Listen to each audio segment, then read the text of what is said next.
course, I'm starting to film when the sun is out. They're doing construction downstairs. Not the best timing. Welcome to my channel. My name is Carrie and I make videos about mostly home decor things, sometimes DIYs, sometimes my life. Really quick hello to all my new subscribers who came from my apartment tour video. I'm very excited to have you, so welcome. A few weeks ago, basically, I put out a poll. I asked you guys what DIYs you want to see. You guys, by a landslide, wanted to see the kitchen makeover first, so that's what we're doing today. Just a quick overview of the updates I made and what you're gonna see. Peel and stick backsplash, contact papered countertops, adding some open shelving for my glassware, swapping out the cabinet pulls, and everything else to make it just come together. This is the before, this is the after, and let's get into it. So first of all, my kitchen is teeny tiny in this apartment. It is also the entryway. It's like a little corner setup, and it's what you walk into when you walk into the apartment. It was totally fine before, really no problems. It was like updated by rental standards like 5 or 10 years ago, but I thought it could use a little bit of an upgrade to feel like a more cohesive part of the rest of the apartment. I also did all of this honestly about 2 years ago now, so obviously you're gonna see what it looked like in the moment, and then I'm also gonna show you what everything looks like today after years of continuous use. And also just a few more things to note that I think are really important for a video and a project and projects like this. First of all, peel and stick does not equal removable, and I think that's a really big misconception in the industry and probably something that I've been guilty of talking about before in older videos. In some cases they do remove, but not all of them are going to, and not all of them are going to just peel off and you don't have to do any work to get them back to how they looked originally if you're worried about your security deposit or anything like that. So I want to make that super clear. Surfaces and results may vary. All right, we're going in the actual order that I did things. So first up is peel and stick backsplash. What we had here initially was just a blank wall. I wanted to zhuzh it up a little without going over the top, so I chose white subway tile that had matching grout. So all sort of uniform. I didn't want the grout to stand out too much. I am passing it over to my voiceover self who will walk you through how I did this. All right, hello and welcome to my kitchen 2 years ago. I think this was like October of 2020. The easiest thing to do if you have outlets on your wall is to remove them. I did not do this in my last kitchen makeover video and a lot of people had something to say about it, so I hope you're happy. I did it this time and yes, it was easier. The tiles that I'm using are from Wayfair, but I believe you can buy them at a number of places, including Amazon. I will admit I don't have amazing clips of this, or honestly most of the projects that I did. I tend to do these things so late at night when I am delirious, and I wasn't fully thinking about camera angles and things like that, which is totally my bad. It's a little tricky to peel this backing off. I've had to do it on live TV before and it was stressful, but once you get the hang of that, it's pretty much smooth sailing. Really, I'm just applying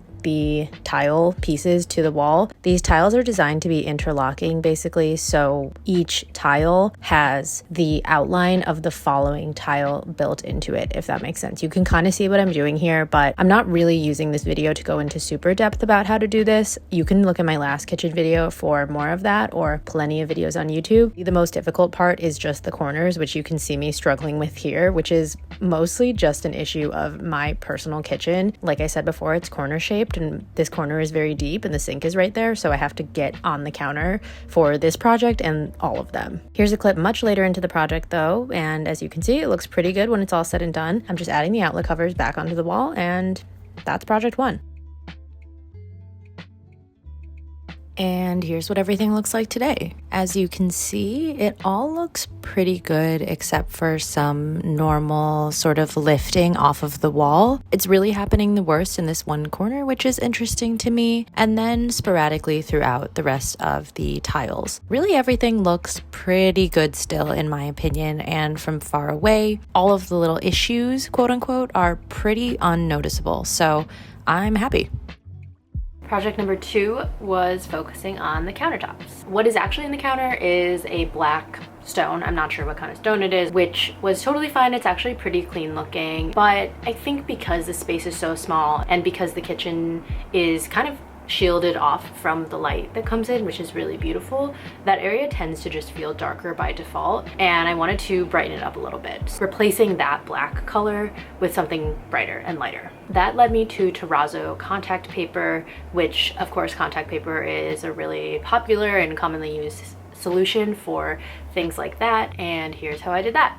I just started off by giving the countertops a nice clean just to make sure that there were not going to be any crumbs stuck underneath the contact paper. And then the whole project is honestly fairly easy and simple. I'm just laying the contact paper down on the flat surface and using a tool to smooth it out. In certain places, I was using this large level that I have to make sure that I was getting a straight edge to cut off any areas where I needed to cut off the contact paper, like the edge between the counter and the stove, for example. The places though where this gets tricky are places like here, which is the sink. You can see I'm kind of patting the contact paper into the sink to give it that sort of crease. I'm doing that to guide myself as to where I'm going to go, and then I'm using a box cutter, very sharp, so be careful, but I'm using that to apply pressure and then run it along the edge of the counter. For those wondering, no, I did not damage the counters while I was doing this, and you can see the final result was pretty good. It got a really clean edge and I think it looks great. With this strange shape of the kitchen as well, I also had to get creative and cut pieces that were going to make sense with the size of the kitchen.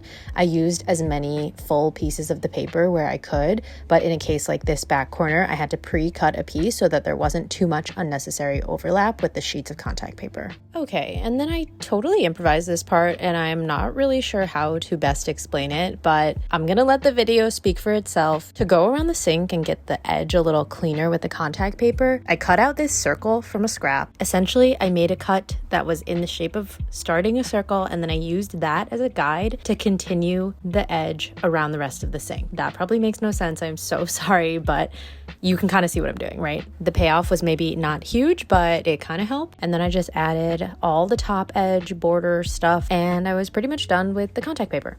Fast forward to about 2.5 years later, and this is what we've got. It looks, in my opinion, pretty much the same, which is a pleasant surprise.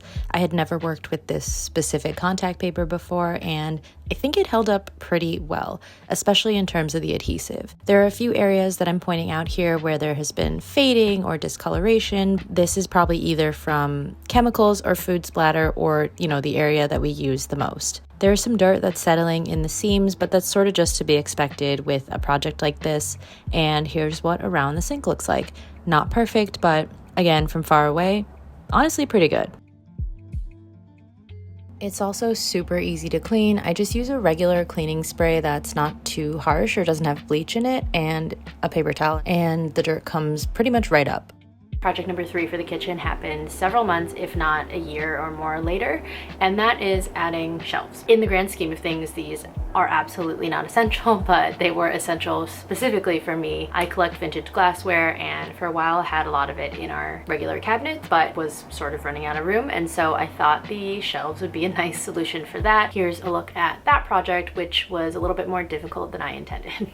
To get these 2 floating shelves onto the wall, I used a painter's tape hack that honestly was a great solution in my opinion. Basically, this involves putting a piece of painter's tape on the back of one of the shelves and filling in where the holes are with a Sharpie. Then I was able to transfer this piece of tape directly to my wall, and once I made sure it was level, I was able to drill right through. Yes, you can drill through the peel and stick backsplash, no problem. From there, I put the anchors in and it was smooth sailing almost. I had an issue with the far wall where maybe the wall was a little bit soft, but basically the anchors were just not holding up. I used a stud finder and everything should have been fine, but there was just a small issue. And so a few days later, I went back in and decided to actually support these shelves with brackets underneath. These were supposed to be floating shelves, but the brackets are so minimal. I think it turned out super well, and all of my glassware looks super cute on top of them. Just a note too, I did measure the height of my glassware and place the shelves accordingly so that the glassware would fit underneath the cabinets. I said this before, but they're my favorite thing that I did to the kitchen. I think they really changed it and brightened it up, and obviously added a lot more functional storage.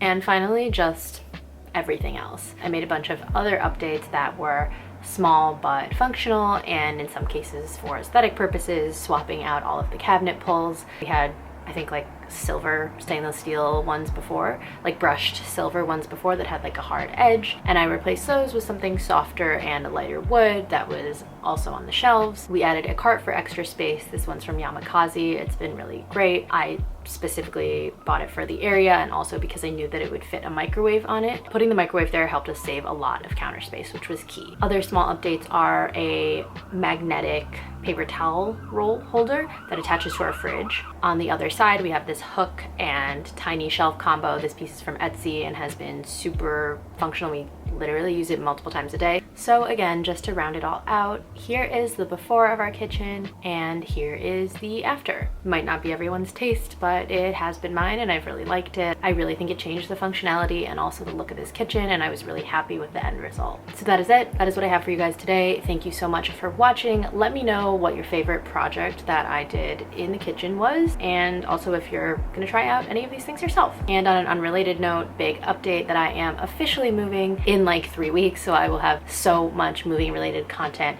coming. I would love to know what you guys are most interested in seeing with all the moving stuff.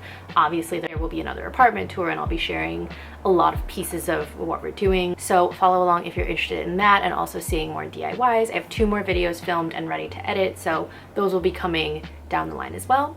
Thank you so much for watching as always, and I will see you again in my next video. Bye!